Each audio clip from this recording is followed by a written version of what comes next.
Are you familiar with the theory of the multiverse, Yes. Noble? Yes, I am. And you will be too if you grab your pencil and your paper. It's the obligatory PSU pregame show.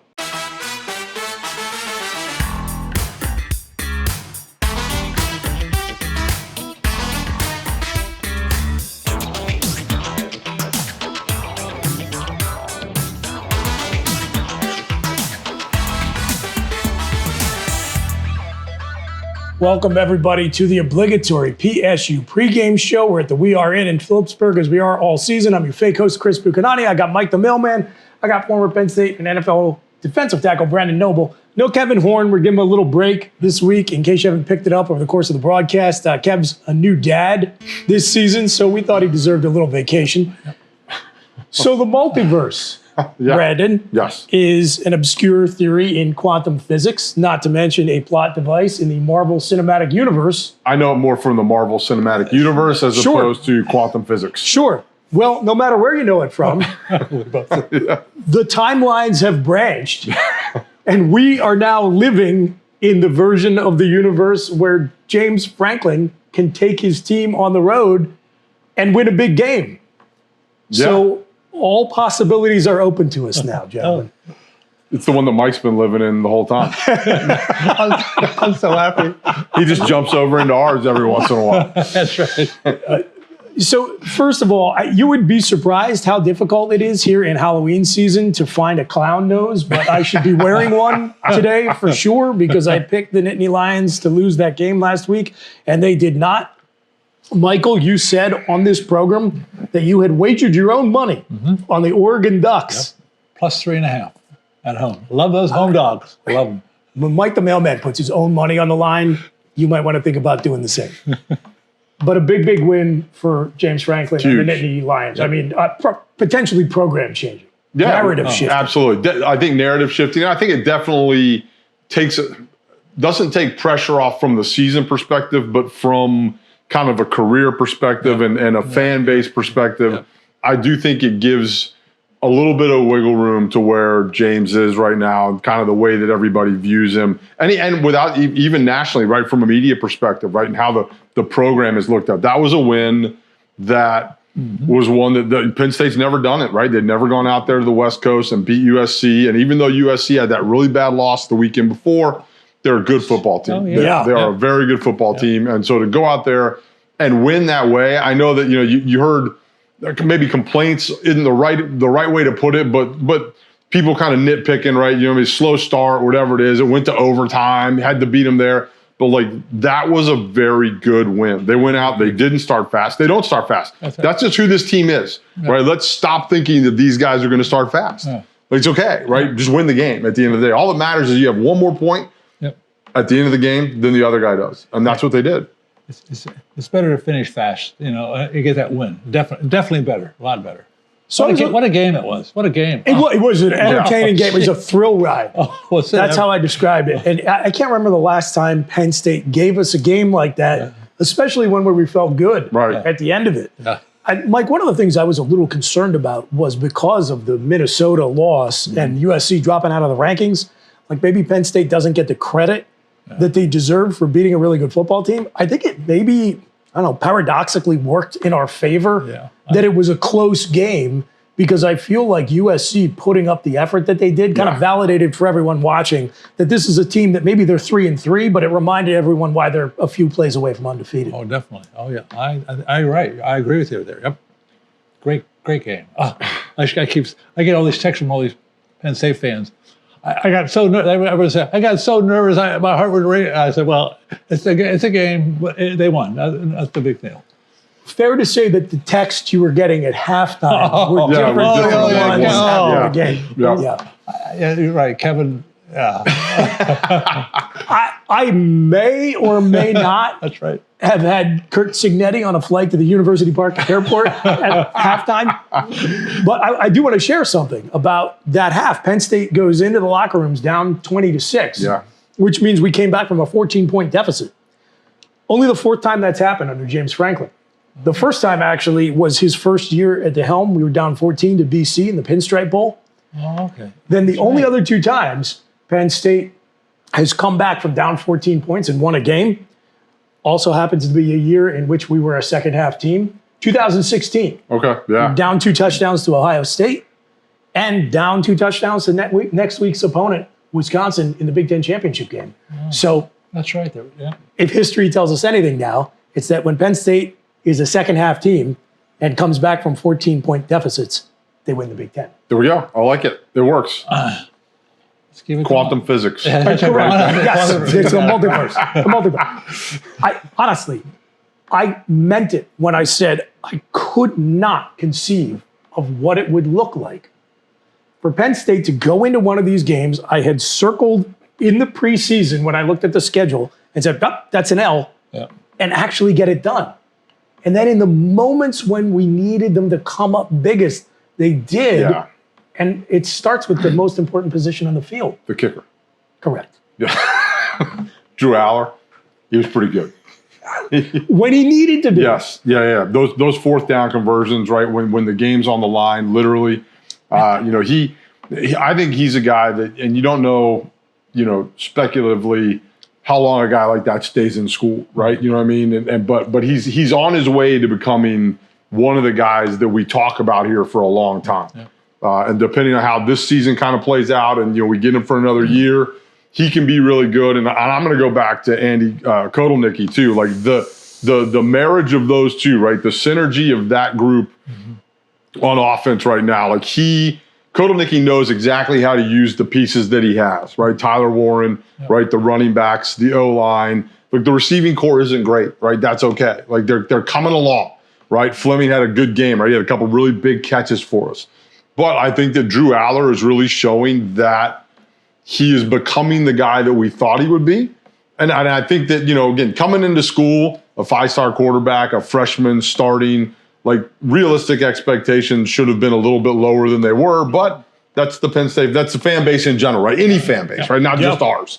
And he's grown into it. That's a hard position to play. A couple different coordinators. Now he's got one that seems to work well with him, and I'm excited about it. I think also give credit to the offensive coordinator for, I know the Ohio State, the 5-star we got from Fleming. Yep. I mean, he missed 2 true balls. Yes. But it's not important that you miss one on first and second down. He made the catches that really meant something. I mean, there are more difficult catches. And it showed like that he has confidence in this Fleming kid. And I think we have a new wide receiver. I think we have a third one now. When you think about everything that was on the line on those 2 plays. Right. Again, you go back, you compare it to at Iowa in 2017, at Northwestern in 2005, at Illinois in 1994. Yeah. All 3 of those drives have something in common with the game-tying drive against USC that allows you to win in overtime. 4th down conversions. Yep. You've got one play, do or die, and the entire direction of the season. Right. In some cases, the whole narrative, like we talked about around the program, is on the line. Yep. And for your number 1 quarterback to execute on a day when he hasn't played his best, turn the ball over really 3 times. We won't count the one at the end of regulation, but 2 times when it mattered. Bad decisions, both of them, I think. He executes flawlessly. Like you said, Mike, goes back to the guy who couldn't catch a cold earlier in the day and trusts him and shows him that he trusts him. And that guy makes the play. What I want to put over to you, Noble, is when you have a game like that, I know it's very easy for observers to look at this and say, oh man, like psychologically, that gives the team a boost. Is that a real thing? Like when you come out of a game like that where you've had a few situations where you make the play or the season changes and you do it, does that have carryover effect? It definitely does. It's a confidence thing, right? Because you dig yourself a hole and then you get out of it, and that's really what it is. And I think that we talked a lot a couple of weeks ago about the '94 team, and there just became this belief, right, that you were going to win the game. Yeah. And even at Illinois, right, when everything was terrible, at that point in the season, we had so much faith in those guys on offense that you just kind of, I mean, it was still, 3 hours of gut-wrenching hell, right? And at the very end, right, you're holding on, but like that's a group of guys that you believe in, you trusted them that they were going to be able to win that football game. And so as a team, you get to that point. And I think that a win like that with a first half where you're down 14 at halftime and to go win it in overtime, right? It shows a lot of how mentally strong these guys are, and you take that and you build off it. And that's the important thing, and maybe a little bit of the scary. Again, I'm trying not to be pessimistic, but Kevin's not here. Go ahead. I guess somebody's got to do it, right? Yeah. And I'm taking up the whole table over here, so I'll fill in for him. But do you lose any of that momentum in the bye week? Because that's a thing, right? That the buys can help or hurt you, right? They can get you healthy, but you also lose momentum. You hear teams all the time in the NFL, especially talking about how sometimes they prefer, as a player, to not get the bye week in the playoffs because you get to keep playing. And so that's a thing. And every team's different, every locker room's different, but I think that they can come out of that win in Southern California and say, like, this is the kind of team that we are, right? We can battle back, and until it's over, till there's zeros on the clock, we got a shot to win this game. Well, now that you've made me think about that and probably reminded Mike the Mailman and me of the New York Mets, let's switch it up. And no better way to do that than with Mike the Mailman's Trends to Treasure pick for this week. Nittany Lions aren't playing, but if you want to be a player, here are Mike's picks. Check them out. Hi everybody, Mike the Mailman with another week of Trends to Treasure. This week we have 4 games for you. First up, we have Florida versus Kentucky. Florida is 0-7 in the last 7 games and 0-3 in the last 3 home games. So the play here is Kentucky Wildcats. Next up, we have San Jose State versus Wyoming. San Jose State is 5-0 in the last 5 games versus Wyoming. So the play here is San Jose State. The third trend this week is New Mexico at Utah State. New Mexico is 1-6 in the last 7 games, 0-3 in the last 3 away games. So the play here is Utah State. And our fourth trend this week is go to the NFL. We have Detroit at Minnesota. Detroit is 7-0 in the last 7 games. So the play here is the Detroit Lions. That's it for this week's Trends to Treasure. And remember, bet with your head and not with your heart. Go get them.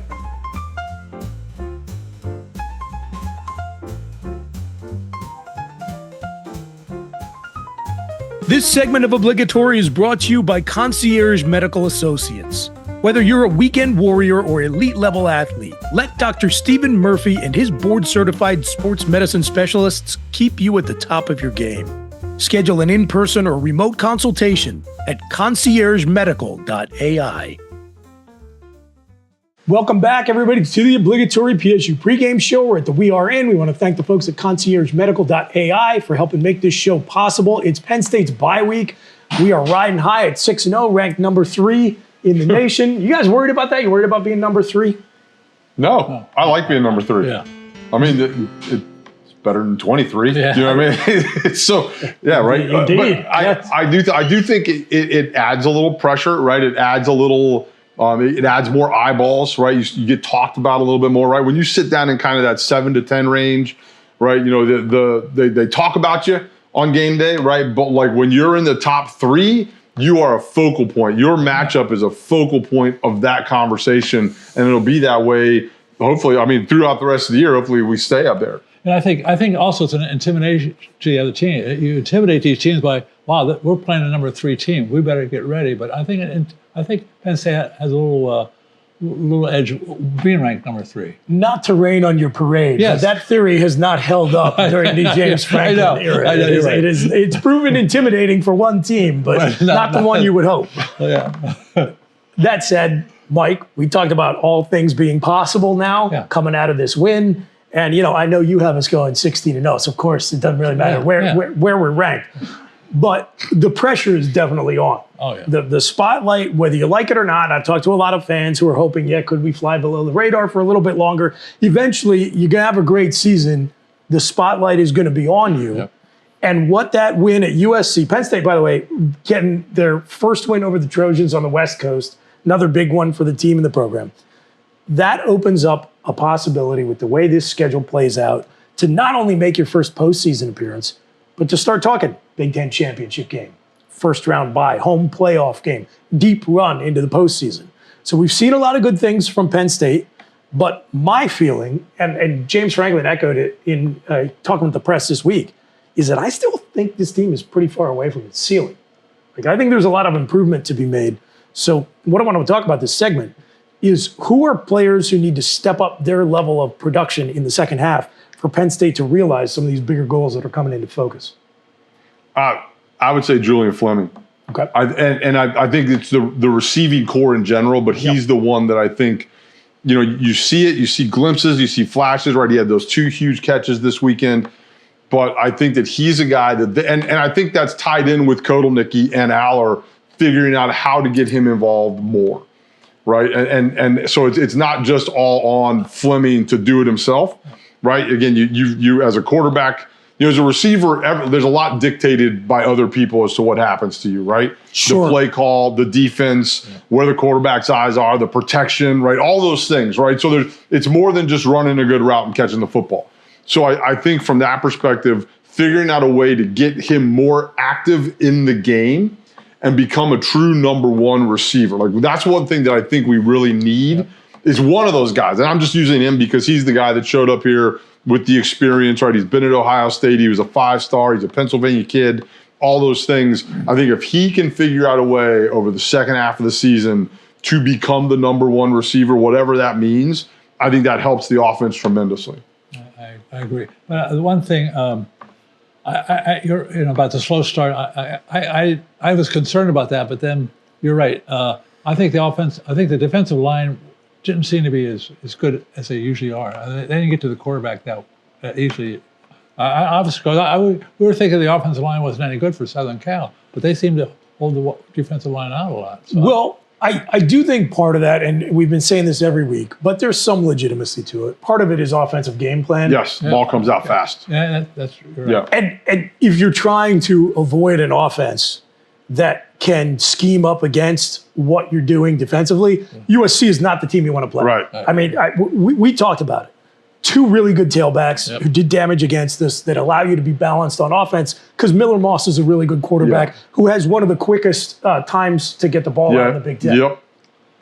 That said, I think it's a fair criticism. I do too. Like, all these advanced metrics that come out and say, hey, so-and-so didn't hit the quarterback, but he was the highest rated.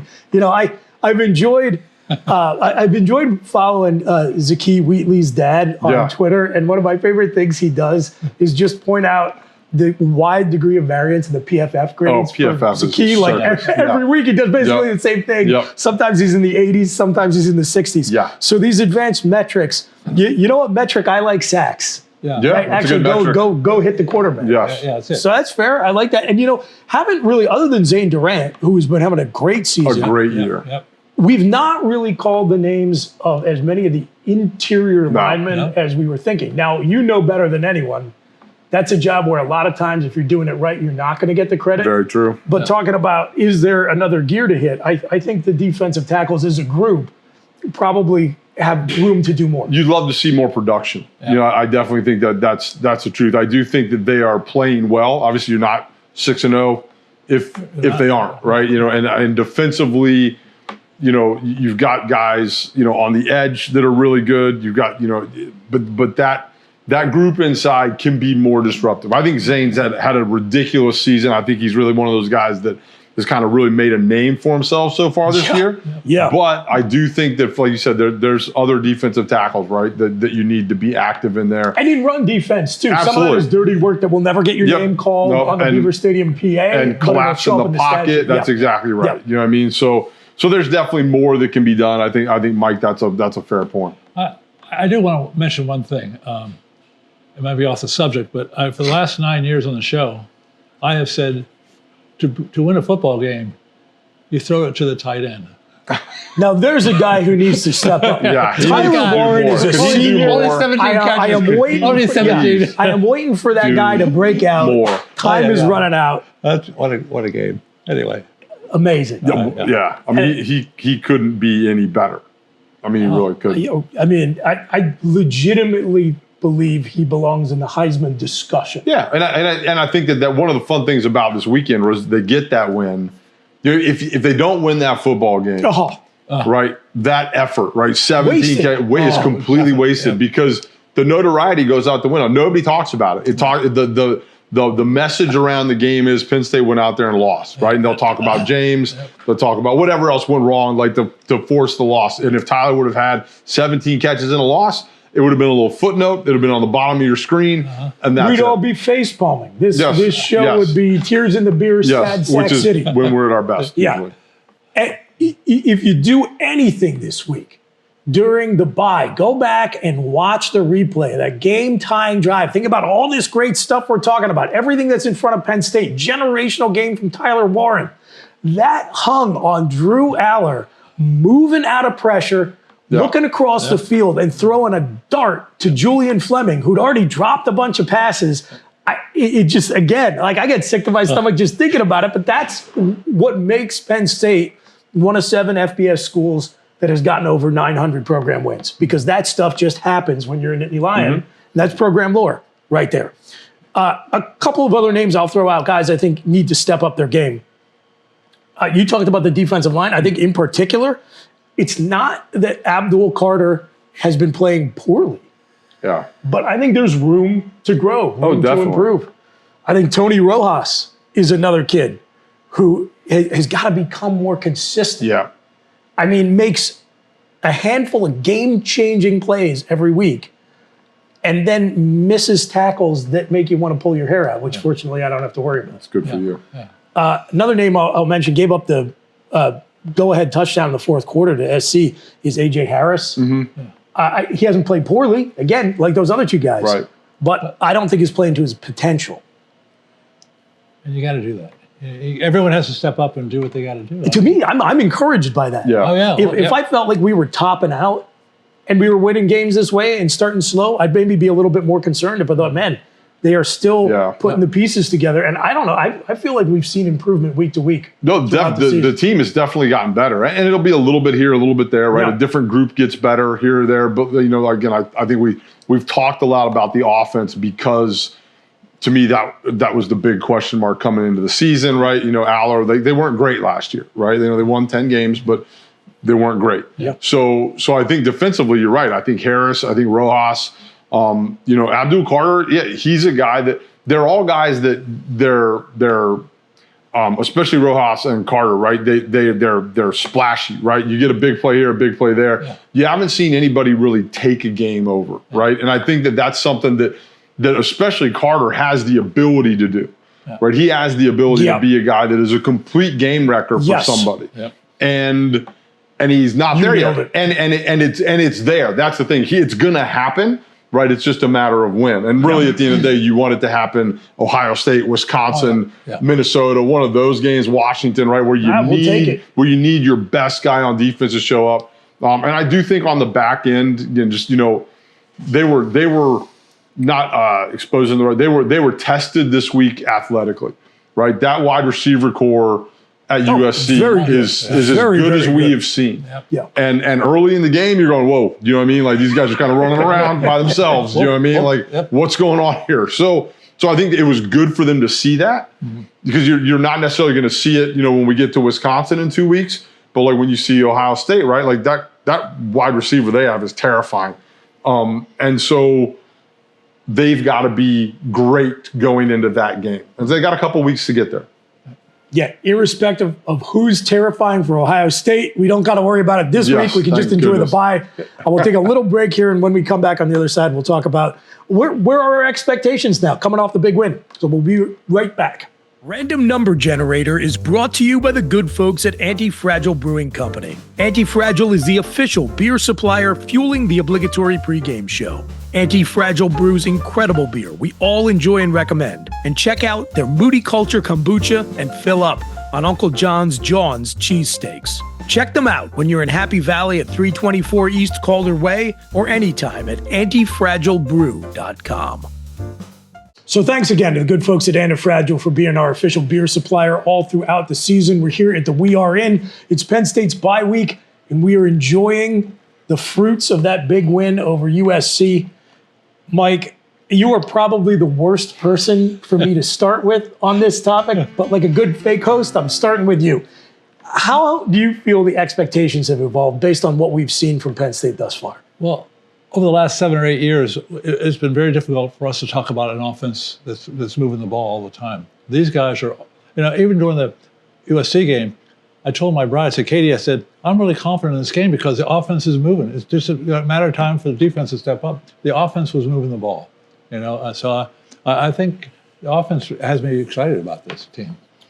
And two guys we didn't mention, Brandon, in the last segment, because they don't have to do a whole heck of a lot, are the two running backs, Nick Singleton and Katron Allen. Oh, yeah. I do think this is a fortuitous bye week. If maybe you lose a little momentum, what you gain is some of your key players who are banged up get some time to get healthy. Nick Singleton tops among them. Yeah. But I think whether you're talking about Drew Aller maturing as a quarterback or the running backs continuing to do what they've done since they stepped foot on campus, I think that all goes back to the offensive line. It does, and that group has played really, really well, as well as we've probably seen a group in what you were talking about, Mike, 7, 8, 9 years. Yep. Maybe longer than that. I mean, this is a group that is, again, being used the right way, right? Phil Troutwine, the O-line coach, has done a great job developing them. At the same time, Kotelnicki does a great job of doing things that work for them, right? That's a big part of play calling is, not, being creative, right? Making sure that defenses are off guard, but at the same time doing what your guys do well. And then this O-line does a great job. They're good in the run game. They really are. They do a good job in pass pro right now. So I think that he does a good job of calling the game. And this team really, at the end of the day, will probably go as far as that group lets them.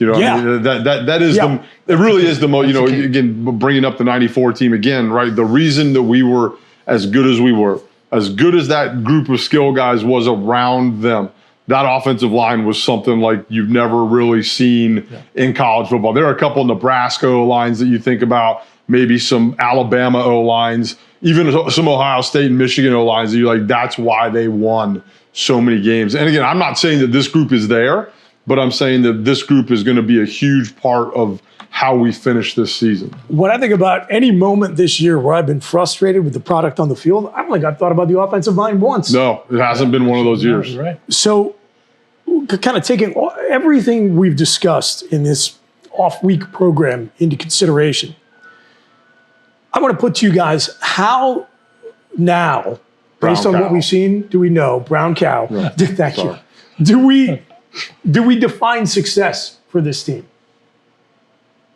Is it, That's a good question. I think this summer you would have found plenty of people who would say, look, just once, could you just get into the playoffs? Mm-hmm. And that'll be enough. Get a playoff spot. Most of us at the table. Yeah, I think that's right. Yeah. Is that still success? Or has the bar been raised?